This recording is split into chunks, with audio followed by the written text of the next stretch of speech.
آپ سے ہم سامعین کو محفوظ فرمائے۔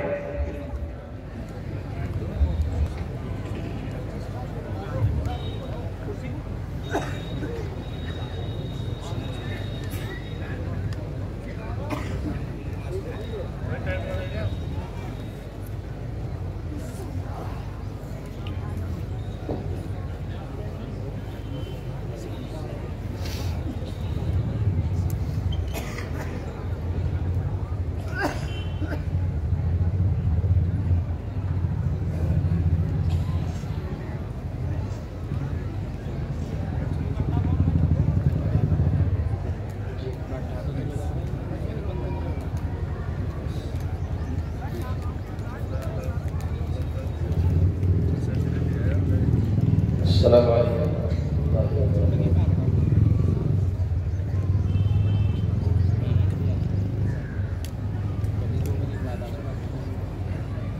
آپ حضرات چودھری قسم کے لوگ ہیں، دیہات کے رہنے والے ہیں۔ میں آپ کے درمیان بالکل نیا ہوں اور ایک الگ مزاج رکھتا ہوں۔ یہ خالی جگہ جو ہے اسے پر کر لیں، تھوڑا سا آگے آ جائیں، اور جو پاؤں پھیلا کے بیٹھے ہیں وہ ذرا سمیٹ لیں۔ اپنا مزاج گفتگو کرنے کا اس انداز پر بالکل نہیں ہے۔ آپ حضرات کا احسان ہو جائے گا اور میں کچھ دیر آپ کو کچھ سنا کے چلا جاؤں گا۔ خالی جگہ کو پر کر لیں اور پاؤں نہ پھیلائیں بالکل بھی۔ جن کی مجبوری ہے ان کی باتیں لگائیں۔ بات ماننے میں فائدہ ہوتا ہے۔ آگے آ جائیں، آگے ہو جائیں سب کے سب۔ جو حضرات باہر کھڑے ہیں وہ بھی آگے آ جائیں، مل مل کے بیٹھ جائیں۔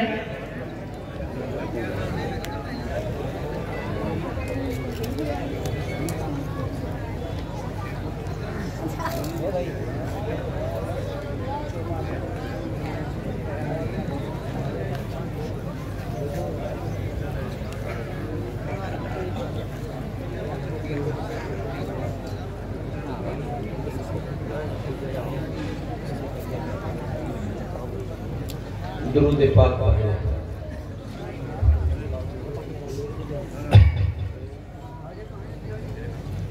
الحمدللہ نحمده ونستعینه ونستغفره ونؤمن به ونتوکل علیہ ونعوذ باللہ من شرور انفسنا ومن سیئات اعمالنا، من يهده الله فلا مضل له ومن يضلل فلا هادي له، ونشهد أن لا إله إلا الله وحده لا شريك له، ونشهد أن سيدنا محمدا عبده ورسوله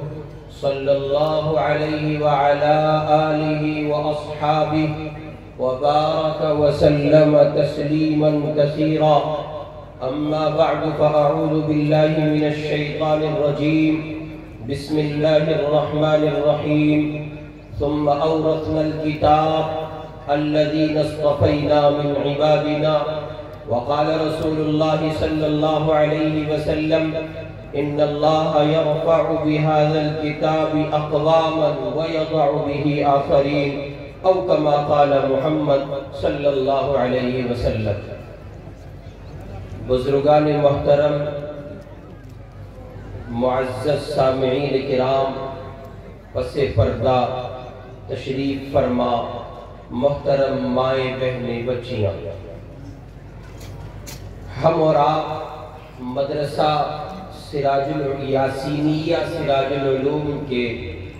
سالانہ جلسہ دستار بندی میں شرکت کر رہے ہیں۔ معلوم یہ ہوا ہے کہ اس سال باوجود اس کے کہ پوری دنیا کرونا کی مہاماری کے نتیجے میں تھم سی گئی تھی، لاک ڈاؤن کے مراحل سے گزرنا پڑا، اس کے باوجود آپ کے مدرسے کے ذمہ داران، اساتذہ و ملازمین، طلباء، تمام تر کی سعی پیہم اور ایک عظیم محنت کے بعد 13 طلباء جو مدرسے کے سابقہ اوسط کے اعتبار سے کمزور اوسط ہے، تقریباً 13 طلبہ نے قرآن پاک حفظ مکمل کیا ہے۔ ان کے اعزاز میں، ان کے اکرام میں یہ تقریب منعقد کی گئی، یہ بزم سجائی گئی، یہ جلسہ طے پایا، اور بالآخر کل رات کی نشست سے لے کر اب تک اور پھر ظہر کے بعد تک انہی حفاظ کرام کی عظمت اور ان کی قدر و منزلت کے حوالے سے گفتگو آپ نے سنی ہے اور سنتے رہیں گے۔ اسی سلسلے کی کڑی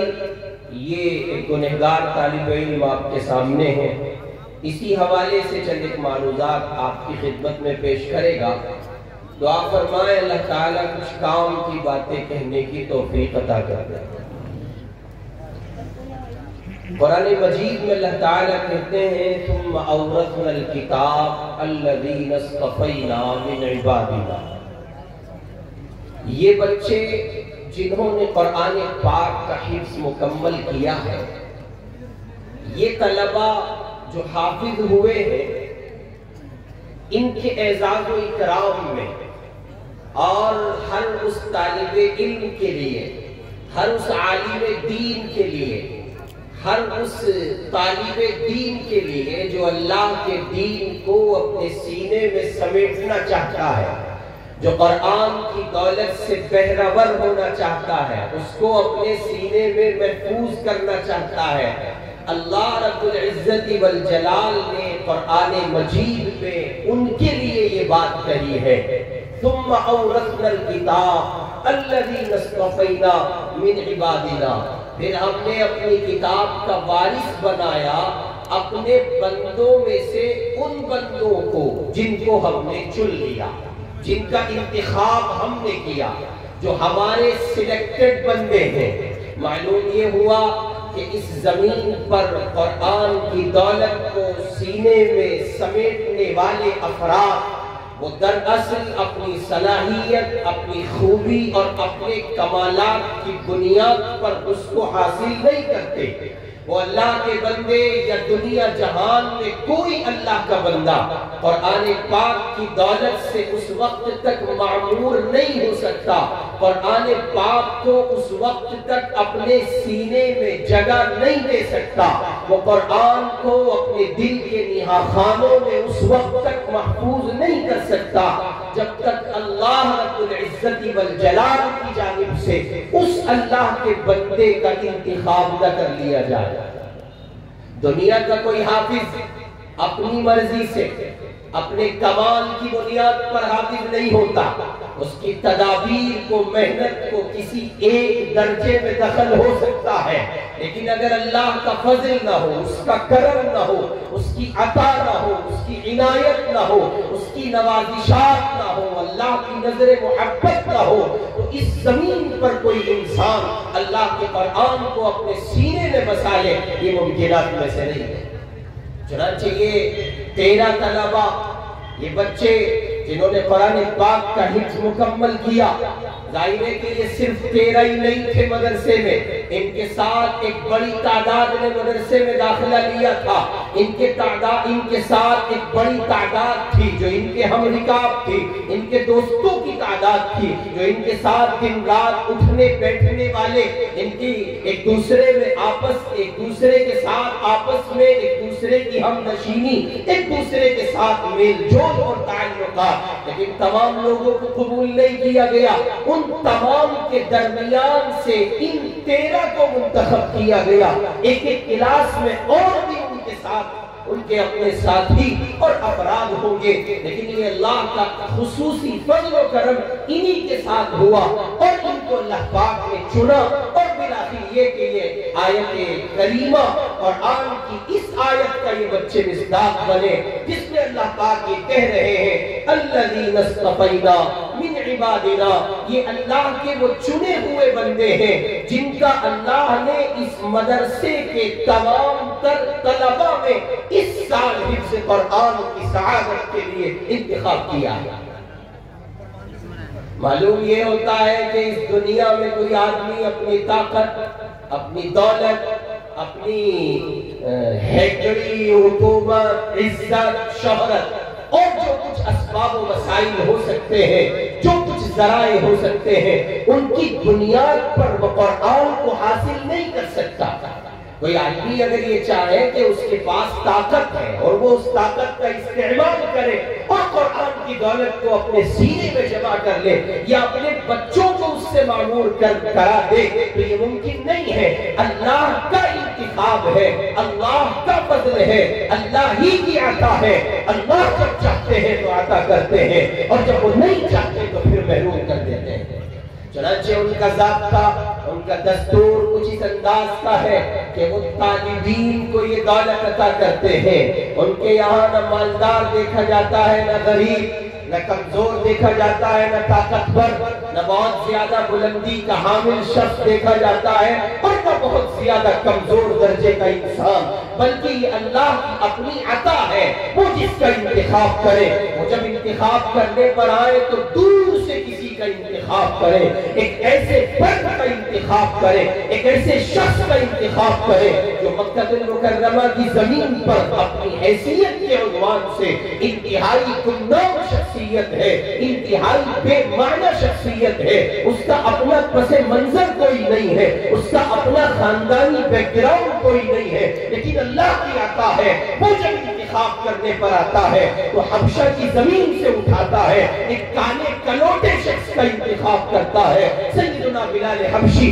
رضی اللہ تعالی عنہ کو وہ وہاں حبشہ کی زمین سے لاتے ہیں اور مکہ المکرمہ میں لمبے زمانے تک قیام رکھتے ہیں اور پھر محمد الرسول اللہ صلی اللہ علیہ وسلم کے قدموں میں پہنچا دیتے ہیں۔ اور نتیجہ یہ کہ وہ دولت جو اللہ کے انتخاب اور اللہ کے سلیکشن اور اللہ کے چننے کے بعد انسان کو ملتی ہے وہ اوپر صادق آتی ہے۔ انتخاب کیا گیا تو حبشہ کی زمین سے، بلایا گیا تو بلال کو، انتخاب کیا گیا تو فارس کی زمین سے اور بلایا گیا تو سلمان کو۔ اور جب محروم کرنے پر اللہ آتے ہیں، جب اللہ رب العزت کسی کے مقدر سے سعادت کا خاتمہ کرتے ہیں اور کسی کو محروم کرتے ہیں تو پھر محمد کا اپنا گھر ہے، محمد الرسول اللہ کی اپنی زمین ہے، محمد کا اپنا گھرانہ ہے صلی اللہ علیہ وسلم۔ حضور کے اپنے اپنوں میں، حضور کے اپنے لوگوں میں،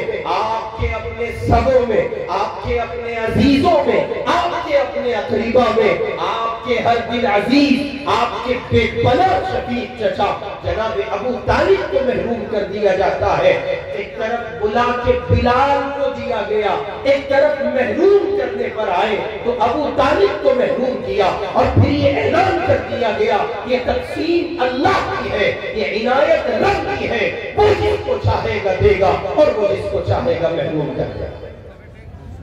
اس میں کسی کا اپنا کوئی دخل نہیں ہے، اس صرف اللہ کی عطا پر اس کا انحصار ہے۔ پروردگار جس کو چاہے گا اس کو یہ دولت ملے گی اور جس کو اللہ نہیں چاہے گا تو نہیں ملے گی۔ چنانچہ کئی موقع پر ایسا ہوتا ہے کہ بہت مالدار دولت مند آدمی استاد محترم پر مال کی، روپیے کی، پیسے کی نوازش کرنے والا، حضرت جی کی، مولوی صاحب کی، محتمم صاحب کی، منتظمین مدارس کی دعوتیں کرنے والا گاؤں کا چودھری صاحب، اس کی ہر ممکن کوشش اس کے گھر پہ کوئی ایسا پھول کھلے جو اللہ کے قرآن کی دولت سے معمول ہو، جس کا سینہ قرآن کی دولت سے بھرا ہوا ہو، کوئی ایسا اللہ کا بندہ اس کے اپنی اولادوں میں وجود پائے یا اس کا اپنا بیٹا یا اس کا اپنا پوتا یا نواسا کوئی ایک تو ہو جس کا وہ دادا کہنا سکے کہ وہ اس کا دادا، اس کا پوتا حافظ قرآن ہے، یہ ایک حافظ قرآن کا دادا ہے، حافظ قرآن کا باپ ہے، یہ ایک حافظ قرآن کا نواسا ہے۔ آدمی اس بات کی کوشش کرتا ہے اور مستقل اس سلسلے میں کوشاں رہتے ہوئے، محنت کرتے ہوئے اپنی دولت کا، اپنی محنت کا اور نہیں معلوم کن کن ذرائع کا وہ استعمال کرتا ہے، لیکن اللہ کی عطا نہیں ہوتی، اللہ کا انتخاب نہیں ہوتا اور اس کے مقابل ایک ایسا کمزور، غریب، بے بس، مجبور مسلمان کا بچہ جو بیچارہ مجبور ہے، بہت زیادہ استاد محترم کی خدمت بھی نہیں کر پاتا ہے، بہت زیادہ نوازشات بھی ان پر نہیں کر پاتا ہے، اور وہ بہت مالدار بھی نہیں ہے، طاقت بھی نہیں ہے، دولت بھی نہیں ہے، بس یہ کہ اللہ کی جانب سے اس بچے کا انتخاب ہے، اللہ کی عطا ہے، سو اللہ رب العزت کی جانب سے فیصلہ ہوتا ہے، اور اس مالدار کا بچہ ہزار محنتوں کے باوجود محروم ہو جاتا ہے، اور اس غریب کا بچہ چند بہت تھوڑی سی محنت کے نتیجے میں وہ کامیاب ہو جاتا ہے۔ اصل میں یہ عطا اور یہ فیصلہ صرف اللہ کا ہے۔ اس واسطے اس سوغات کو،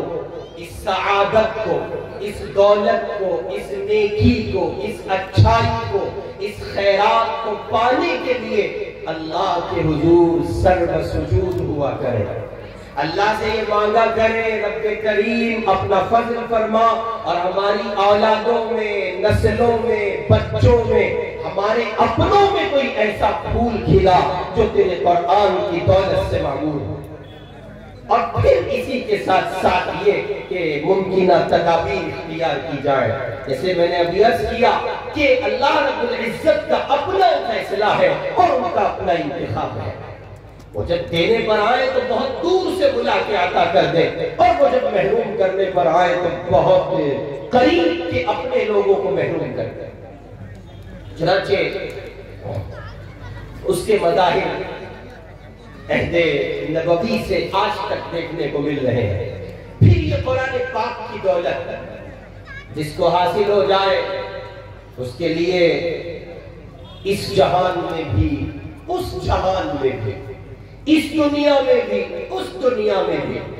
جس کو یہ قرآن مل جائے اس کے لیے دارین کی سعادتیں ہیں، دنیا اور آخرت کی بھلائیاں ہیں، اور جو بندہ اس سے محروم ہو جائے اس کے لیے دارین کا نقصان ہے، دنیا اور آخرت کا نقصان ہے۔ اور یہ فیصلہ نہ میرا ہے نہ آپ کا ہے، یہ بات نہ میری ہے نہ آپ کی ہے، یہ کملی والے کا فیصلہ ہے، جناب محمد الرسول اللہ صلی اللہ علیہ وسلم کی عطا ہے، حضور کا فرمان ہے۔ اللہ کے محبوب نے فرمایا ان اللہ یرفع بهذا الكتاب اقواما ويضع به آخرین، بے شک اللہ اسی قرآن کی وجہ سے قوموں کو عزتیں عطا کرتا ہے، ان کے مقدر بلندیاں لکھی جاتی ہیں، اور اسی قرآن کی وجہ سے قوموں کے حصے میں پستی آتی ہے، ذلت آتی ہے، اور طرح طرح کے مسائل کا سامنا ان کو کرنا پڑتا ہے۔ ظاہر ہے کہ کلام ایک ہی ہے، قرآن ہی ہے، اسی کی وجہ سے بہت سے لوگوں کے مقدر عزتوں کے فیصلے کیے جاتے ہیں، اور بہت سو کے مقدر ذلتوں کے فیصلے کیے جاتے ہیں۔ اس کی بنیادی وجہ یہ ہے جو قرآن کو سینے سے لگاتا ہے، جو قرآن اختیار کرتا ہے، قرآن کی تعلیمات کو جگہ دیتا ہے، اور قرآن کے حلال کیے ہوئے نظام کو حلال سمجھ کر زندگی گزارتا ہے، اور قرآن کے حرام کردہ نظام کو حرام سمجھ کر زندگی گزارتا ہے۔ قرآن نے جو عوامر کی پابندی کا حکم دیا ہے اس کو بجا لانے کی کوشش کرتا ہے۔ قرآن نے جن نیکیوں اور جن طاعات کا حکم دیا ہے ان کی طرف وہ دوڑتا ہے، لپکتا ہے، اور نیکیوں کی طرف بڑھتا ہے۔ اس بندے کے حصے یہ سعادت آتی ہے کہ اللہ رب العزت قرآن پاک کی برکت سے اس کے مقدر عزتیں اور رفعتیں لکھ دیتا ہے، اور جو بندہ قرآن سے اعراض کرتا ہے، قرآن سے بچتا ہے، کنارہ کشی اختیار کرتا ہے، اس کے حصے یہ ذلت آتی ہے۔ چنانچہ اس ذلت کے بہت سے مظاہر ہیں، بہت سی بنیادی پہلیاں اور پہلو ہیں جس کی بنیاد پر آدمی کے بارے میں یہ فیصلہ کیا جا سکتا ہے کہ وہ قرآن چھوڑ کر پریشان ہے۔ اور نبی پاک علیہ السلام نے اس پوری امت کے لیے یہ بات کہی ہے، امت کے افراد قرآن کو سینے سے لگائیں گے تو عزتیں ان کا حصہ ہوگی، اور وہ قرآن چھوڑ کر اگر چلیں گے تو رفعتیں، بلندیاں ان کا حصہ نہیں ہوں گی، پستیاں ان کا مقدر ہو جائیں گے۔ چنانچہ جو بنیادی نقصان ہے، جو بنیادی ایفیکٹ پڑتا ہے وہ یہ ہے وَمَنْ أَعْرَضَ عَنْ ذِكْرِي فَإِنَّ لَهُ مَعِيشَةً ضَنْكًا۔ یہ آج ساری دنیا میں، ساری کائنات میں، عالم انسانی میں جو امت کے افراد کو معاشی سطح پر معیشت کے جو مسائل درکار ہیں، اور امت کے طبقات کاروبار کی سطح پر جو پورے طور پر ٹوٹے ہوئے ہیں، ہزار محنتوں کے باوجود وہ حلال روزی کے دروازے اپنے لیے اس طور پر کھول نہیں پاتے ہیں، جس طور پر ان کو درکار ہے، جس انداز پر وہ چاہتے ہیں، جیسی رقم کی، جیسی دولت کی ان کو درکار ہے، اس انداز پر وہ اپنے لیے روزی کی فراہمی میں، اس کی وصولیابی میں اور روزی کمانے میں ناکام ثابت ہے۔ اس کی بنیادی وجہ کوئی اور نہیں ہے، اور باوجود اس کے کہ مسلمان اپنی طاقت کے اعتبار سے، دولت کے اعتبار سے بہت زیادہ مضبوط، بہت سے خطوں میں پایا جاتا ہے، لیکن وہ پھر بھی دیگر اقوام کے مقابلے جو کفر پر اور شرک پر جن کی زندگی ہے، اور جو یہود ہیں، نصارہ ہیں، ان اللہ کے بندوں کے مقابلے وہ کمزور پایا جاتا ہے۔ ظاہر ہے کہ مسلمان جہاں کھڑا ہے اس کا بنیادی سبب اس کے سوا کچھ نہیں ہے کہ مسلمان کی زندگی سے قرآن نکلا ہوا ہے۔ وَمَنْ أَعْرَضَ عَنْ ذِكْرِي فَإِنَّ لَهُ مَعِيشَةً ضَنْكًا۔ فصل ناکام ہے، جس انداز پر کھیتی میں محنت کی گئی اس انداز پر رزلٹ نہیں نکل رہا ہے۔ چودھری صاحب پریشان ہیں، سر پٹخ پٹخ کر بار بار شکوہ کرتے ہیں، اور ان کا وہ مال، ان کی وہ کھیتی جو ان کے کھیت میں پل کر بڑھ کر پروان چڑھ کر اب کٹ کر یا غلے کی شکل میں یا کسی اور شکل میں وجود پا چکی ہے، اس کے دام، اس کے ریٹ اس انداز پر ان کو نہیں مل پا رہے ہیں، ان کی کھیتی کا وہ مول نہیں ہے، اور ان کی تجارت کے وہ اسباب اور وہ سلسلے اب قائم نہیں رہ گئے ہیں جو ان کو برکتوں کے ساتھ ملتے اور جو بہت وسعتوں کے ساتھ ان کو عطا ہوتے۔ باوجود اس کے کہ مال دکھتا ہے لیکن پریشانی ہے، تجارت دکھ رہی ہے لیکن پریشانی ہے، اور ہزار تمام وسعتوں کے باوجود وہ پریشان ہے، اس کے سوا کوئی سبب نہیں ہے۔ وَإِنَّ لَهُ مَعِيشَةً ضَنْكًا۔ اللہ یہ اعلان کر رہے ہیں جو ہمارے قرآن سے اعراض کرے گا، جو ہمارے قرآن سے بچے گا، جو قرآن کو چھوڑے گا، جو اس کی تعلیم کو چھوڑے گا، جو اس کے حلال کردہ نظام سے ٹکرائے گا، جو ہمارے قرآن سے بغاوت کرے گا، وہ تاجر ہو، وہ کسان ہو، وہ مزدور ہو، وہ کسی درجے کا مسلمان ہو، ہر ایک کے لیے یہ فیصلہ کر دیا گیا وَإِنَّ لَهُ مَعِيشَةً ضَنْكًا۔ اللہ رب العزت اسے روزی کے حوالے سے توڑ دے گے۔ چنانچہ آپ غور کریں، معاشرے میں ہر دوسرا بندہ، ہر تیسرا بندہ جب آپ اس سے ملاقات کریں گے اور اس سے اس کے کاروباری احوال کو جاننے کی کوشش کریں گے تو وہ بیچارہ سوائے اس کے کہ وہ دعائیاں دے، روئے اور آپ کے سامنے شکوے کرے، کچھ اور آپ کو نہیں ملے گا۔ چنانچہ اسی کا نتیجہ ہے کہ ہر تیسرے بندے پر جادو ہے، ہر تیسرے بندے کے کاروبار کو باندھ دیا گیا ہے، ہر تیسرے آدمی پر کسی نے کچھ کرا دیا ہے، اور ہر تیسرے آدمی پہ جنات آ رہے ہیں، مختلف باتیں ہیں۔ چنانچہ پھر اسی کا نتیجہ ہے کہ لوگ ایسے لوگوں کے پاس پہنچتے ہیں کہ جو تعویذات کی، عملیات کی دنیا کے ماہر اور جن کا وہ دھندا ہے، اصل لوگ نہیں، سچے لوگ نہیں، وہ لوگ جن کا وہ دھندا ہے، جو اس کاروبار کے حامل ہے، جب وہ ان کے پاس پہنچتا ہے، عجیب مول صاحب دیکھیں کندھے بھی بھاری بھاری رہے اور پیٹھ بھی بھاری بھاری رہے، عجیب مول صاحب اٹھا بھی نہیں جاتا، اور دیکھیں وہ ساری چاچی بھی بیمار ہو رہی، اور پورا گھر ایسا، ایک اٹھے تو ایک پڑ جا، اور دوسرا صحیح ہو تو تیسرا پڑ جا، عجیب بس سمجھ میں نہیں آ رہا کیا ہو رہا، تم ہی کچھ دیکھ کے بتا دو۔ چنانچہ پھر وہ کہتے ہیں کہ کل ملاقات کرنا، وہ کل کو پہنچتا ہے، جی کیا ہوا؟ ہاں بھائی تیرے کو تو بہت پرانا کروا رکھا کسی نے۔ کیسا کروا رکھا؟ بہت پرانا۔ جی کتنا پرانا ہوگا؟ ارے ہو گئے ہوں گے 10 سال۔ اچھا اب اس کا توڑ کیا ہے جی؟ توڑ ہے بھائی حاضرات کرنی پڑے گی۔ کیا کرنی پڑے گی؟ اجی بتا دو، آپ تو بولو، آپ سے بلوانا مقصود ہے۔ کیا کرنی پڑے گی؟ حاضرات۔ اسے دوسرے الفاظ میں، دوسرے لفظوں میں کہہ لیں بھائی تیرا اتار ہوگا۔ کیا ہوگا؟ اتار ہوگا۔ اسے کسی تیسرے لفظ میں اسے پیرا کے بولے گے تو اس طرح بھائی ہنڈیا چھوڑ دی جاگی، یہ سب ہے نا مارکیٹ کا۔ پھر وہ بیچارہ اچھا جی کر دو جی، ہاں بھائی کریں گے۔ اچھا کیا کرو گے؟ تھوڑا سا خرچہ کتنا؟ 5555 روپے 25 پیسے۔ وہ